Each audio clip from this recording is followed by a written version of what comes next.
This plan, which was released today, emphasizes a new structure for the organization charged with planning major construction and maintenance projects throughout the county. The proposed program also defers approximately $80 million worth of previously approved county construction and maintenance projects.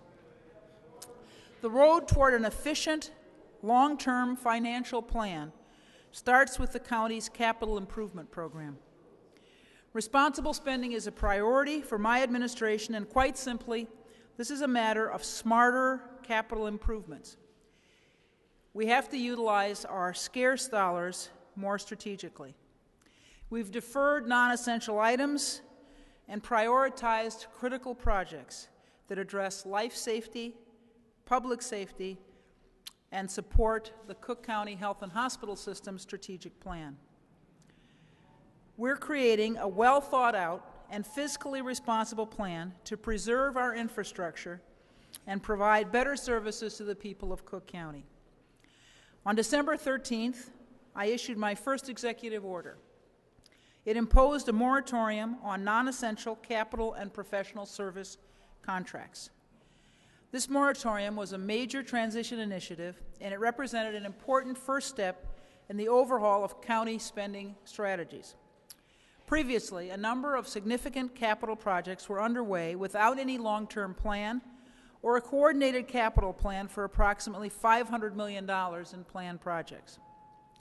The moratorium allowed for a thoughtful review process. We used that opportunity to seek out wasteful spending and explore ways to change the way this process was done in the past. As a part of the call for a moratorium on capital projects, the Bureau of Economic Development and the Budget Office, along with a third-party collaboration led by the Public Building Commission, analyzed the capital planning process and evaluated previously approved and newly identified projects.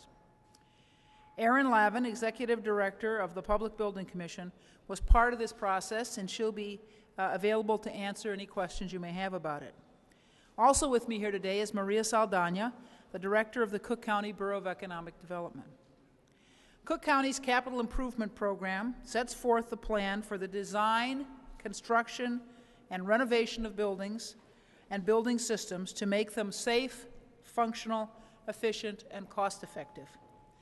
The Capital Improvement Plan document is produced by the Bureau of Economic Development with the approval of the President of the Cook County Board of Commissioners. The Office of Capital Planning and Policy develops and provides day-to-day oversight of the Capital Improvements Program. A multi-year program we released today includes $680 million in proposed projects. Over half of the Capital Improvement Program's projects are connected to the Cook County Health and Hospital System strategic plan, over half of them. Ongoing projects there include the redevelopment of Cook County Hospital, the old Cook County Hospital, and the expansion of the Stroger Hospital parking garage.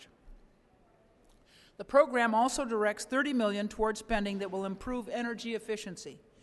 Cook County was the first governmental agency in Illinois to pass an ordinance requiring all new construction to be LEED certified by the U.S. Green Building Council.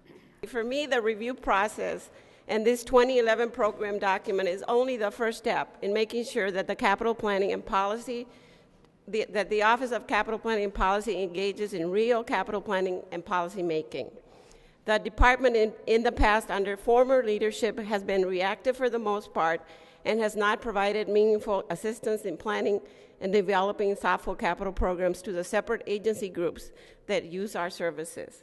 The department has for the most part engaged in only project-by-project execution. Most disconcerting of all, I found that there was a real disconnect between the Office of Capital Planning and Policy and the Finance Department. I found no evidence of any attempt to manage cash flow and therefore total lack of ability to optimize capital fund management. Multi-year projects had not been carefully coordinated with funding capacity and availability. The review by the Public Building Commission and the other consultants has given us the comfort necessary to proceed with the execution of certain projects, and the recommendations serve to put a process in place to review and evaluate others. Thank you. Erin, did you want to say a few words?